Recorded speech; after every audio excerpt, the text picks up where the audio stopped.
ఇవాళ కుట్రలు చేసేటోళ్ళు ఉంటారు, జోలి చెప్పేటోళ్ళు ఉంటారు. మా దామాన్ని ఉన్నాడు ఈడ, నాకు తెలిసి మా మాదిగ సోదరులు చాలా మంది ఉండొచ్చు.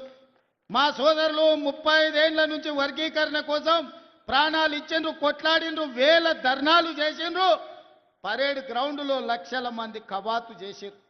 అయినా మీ సమస్య పరిష్కారం కాలే.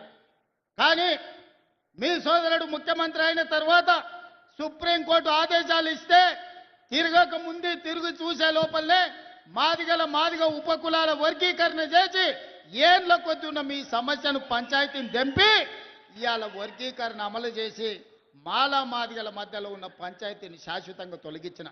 మళ్ళా ఇవాళ మీరు కలిసిమెలిసి ఉండే వాతావరణం తెచ్చినప్పుడు కొందరికి బాధ ఉండొచ్చు. కానీ పంచాయతీ తెగింది కాబట్టి మళ్ళీ మీరు కలిసిమెలిసి బతికే పరిస్థితి వచ్చింది. కులగణన బీసీలు ఎంతమంది ఉన్నారో ఎవరికి లెక్క తెలియదు. గొర్రెకుంది, బర్రెకుంది, చేపలకు కూడా లెక్క ఉంది. కేసీఆర్ గొర్రెలు ఎన్నో కోట్లు ఉన్నాయని చెప్పిండు, చేప పిల్లలు ఎన్నో ఇడిసిన దాంట్లోకి లెక్కలు చెప్పిండు, ఏర్కలోళ్ళ దగ్గర పందులకు కూడా లెక్కలు చెప్పిండు. కానీ మా బీసీలు ఎంతమంది ఉన్నాయంటే లెక్క లేదని అన్నాడు. దుర్మార్గంగా ఈ విధంగా 100 ఏళ్ల నుంచి మా బీసీల లెక్కలు తేలేకపోతే, బీసీలే కాదు 100 ఏళ్ల నుంచి లెక్క పెట్టకపోతే ప్రతి కులాన్ని లెక్క కట్టి లెక్కలు తేల్చి ఇవాళ బీసీలు 56% ఉన్నారని లెక్క తేల్చి ఈ దేశానికే ప్రపంచానికే 100 సంవత్సరాల నుంచి చిక్కుముడిగా ఉన్న కులాల లెక్కలు తేల్చి ఇవాళ మన ప్రభుత్వం ఈ పనులు చేసింది. మరి నేను అడుగుతున్న వీడికి వచ్చిన మా సోదరులు, మాదిగా పంచాయతీ ఎంచుతుమే, బలైన వర్గాల లెక్కలు తేలిస్తమే, ఆడబిడ్డలకు ఆర్టీసీ బస్సులో ఉచిత ప్రయాణం ఇస్తమే, వాళ్ళ పిల్లలకు సన్న బియ్యంతో బుక్కడు బువ్వ పెడితమే, వాళ్ళ ఇంట్లో విద్యుత్తు వెలుగులు ఇస్తమే, రైతులకు 25,35,000 మంది రైతులకు 21,653 కోట్ల రూపాయల రైతు రుణమాఫీ చేస్తమే, ఇవాళ రైతు భరోసా పేరు మీద సంవత్సరానికి ఎకరాకు 12,000 కోట్ల రూపాయలు, 12,000 రూపాయలు ఈనాడు మనము 1,04,000 కోట్లు ఈ 2 సంవత్సరాల రైతుల కోసం మనం ఖర్చు పెడితే ఇవన్నీ ఎట్లా సాధ్యమైన సోదరులారా? రూపాయి కూడబెట్టి సంక్షోభంలో ఇరుక్కుపోయిన రాష్ట్రాన్ని సరైన దిశగా నడిపించడానికి నిరంతరం పనిచేసినాం.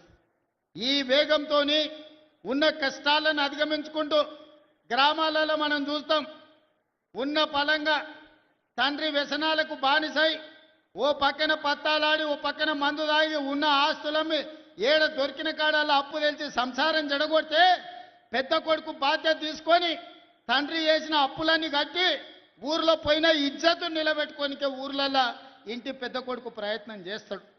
అట్లనే ఇవాళ మీ పాలమూరు బిడ్డ ఈ తెలంగాణ రాష్ట్రానికి పెద్ద కొడుకుగా మారి 8 లక్షల కోట్ల రూపాయలు కేసీఆర్ అప్పు చేస్తే కన్నోన్ని కాళ్ళు పట్టుకొని కడుపుల తలకాయ పెట్టి అప్పులు చెల్లించుకుంటూ ఇన్ని సంక్షేమ కార్యక్రమాలు చేసుకుంటూ నా గడ్డ పాలమూరు జిల్లాకు ఇవాళ 1,000 కోట్ల రూపాయలు అభివృద్ధి కోసం అందిస్తున్నా. ఇవన్నీ కూడా దేవుడు ఆశీర్వదించి నాకు ఒక అవకాశం ఇచ్చాడు.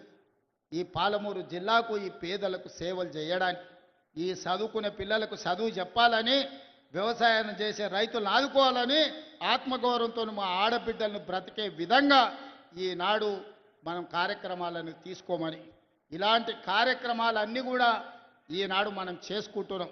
అందుకే ఇక్కడికి వచ్చిన మా సోదరులను, మా కుటుంబ సభ్యులను ఊరికి వస్తూనే ఉంటాడు ఎవడో ఒకటి చీకట్ల, సీసాన్ని ఇస్తా అంటాడు, ఆఫ్ అని అంటాడు, ఫుల్ అని అంటాడు.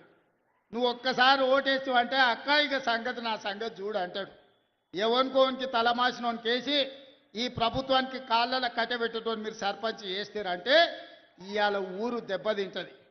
ఇవాళ మంచోనికి మీ పిల్లగానికి పెత్తనం ఇచ్చిండు కాబట్టి రాష్ట్రాన్ని ఒక దారిలో పెట్టి ఈ రాష్ట్రాన్ని అభివృద్ధి పదం వైపు నడిపించాలని రేపు 8-9 తారీఖుల్లో తెలంగాణ రైజింగ్ అని ఒక గ్లోబల్ సమ్మిట్ పెట్టి ప్రపంచంలో ఉండే పెద్ద బడా పారిశ్రామికవేత్తలను, మేధావులను రప్పించి మా తెలంగాణ ఎంత గొప్పగా ఉన్నదో, మా నగరం ఎంత బ్రహ్మాండమైన నగరమో, మా పల్లెలు ఎంత ప్రశాంతమైన వాతావరణంలో ఉన్నాయో, వ్యవసాయ రంగంలో పెట్టుబడులు పెట్టండి, పరిశ్రమల రంగంలో పెట్టుబడులు పెట్టండి, సేవా రంగంలో పెట్టుబడులు పెట్టండి. లక్షలాది మంది మా తెలంగాణ యువత ఈనాడు చదువుకొని మేధావులుగా ఉన్నారు. మేము మా మేధా సంపత్తితోని మీ పరిశ్రమలను పెంచుతాం, మీ ఉత్పత్తులను పెంచుతాం, మీ ఆదాయాన్ని పెంచుతాం, మీ పరిశ్రమలను లాభాలలో నడుపుతామని చెప్పి 8-9 తారీఖు నాడు మనం ఒక పెద్ద గ్లోబల్ సమ్మిట్ను ఈరోజు మనం పెట్టుకుంటున్నాం.